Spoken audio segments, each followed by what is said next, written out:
Hoy te quiero contar cómo se creó el Estado. Durante más de 10.000 años, el Estado fue creciendo desde que surgió por la necesidad que tuvieron las familias primitivas de defenderse de otras tribus, hasta transformarse en un monstruo que hoy regula casi todo lo que hacemos, dejando cada vez menos margen para tu libertad personal.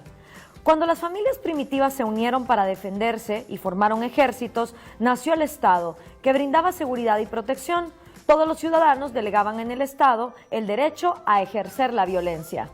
Inmediatamente, la segunda función del Estado surgió de los acuerdos libres entre las personas que vivían en comunidad, y esta fue la de servir de árbitro cada vez que hubiera una disputa o un conflicto entre los ciudadanos. Si había un robo, asesinato o fraude, se suponía que el Estado entraba para escuchar a ambas partes, administrar justicia y el castigo correspondiente, respetando los derechos de cada uno.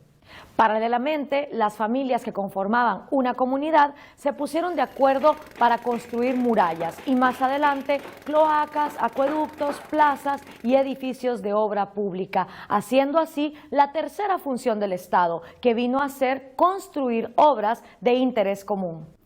Durante el siglo XVIII y el siglo XIX, todas esas funciones fueron recopiladas en escritos que hoy conocemos como constituciones. Así, los ciudadanos tuvieron nuevamente el derecho de elegir a sus gobernantes y surgieron tres poderes: el ejecutivo, el legislativo y el judicial, cada uno con funciones específicas y también con el objetivo de que fueran limitándose los unos a los otros para que el poder no se acumulara en uno solo. Finalmente, a finales del siglo XIX, se implementan otras dos funciones. La primera, la salud pública, hospitales, campañas de vacunación y prevención de enfermedades, y también la educación pública en escuelas controladas por el Estado.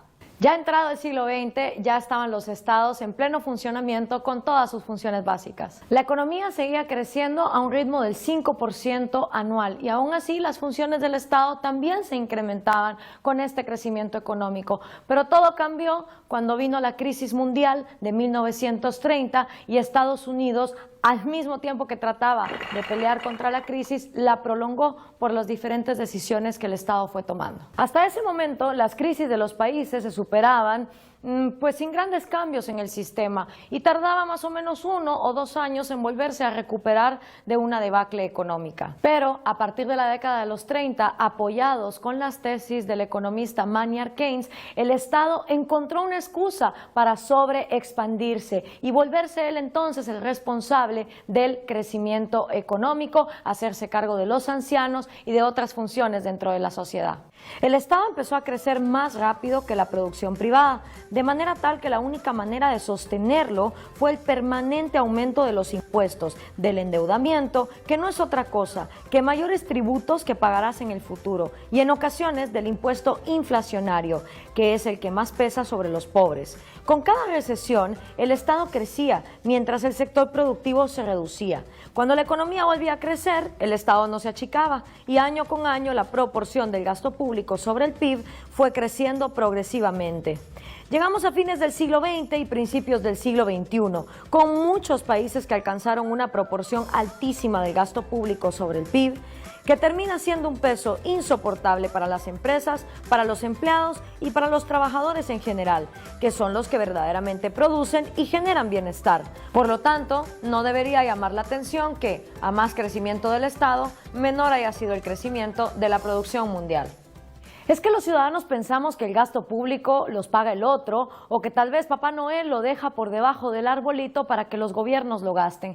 No es así. De una forma u otra, todo el dinero que tiene el Estado sale de nuestros bolsillos. Es así como los impuestos se multiplicaron con la práctica extendida de las ideas de Colbert, quien decía que el arte de cobrar impuestos es equivalente a la de sacar plumas de los gansos. Hay que sacar de diferentes partes del cuerpo, de manera de obtener la mayor cantidad de plumas con la menor cantidad de quejidos.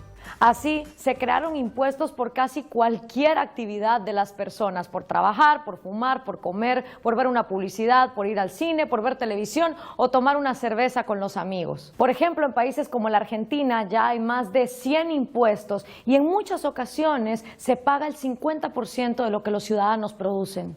Los ejemplos son infinitos, pero basta con mencionar que los países que tienen un menor gasto público crecen a ritmos acelerados y viceversa. Por fortuna, en muchos países están surgiendo intelectuales y movimientos que nos llaman a volver a la cordura, a que el Estado se encargue de sus funciones básicas sin despilfarrar el dinero que todos los que pagamos impuestos le aportamos. De esta manera, la productividad y el bienestar pueden volver a crecer.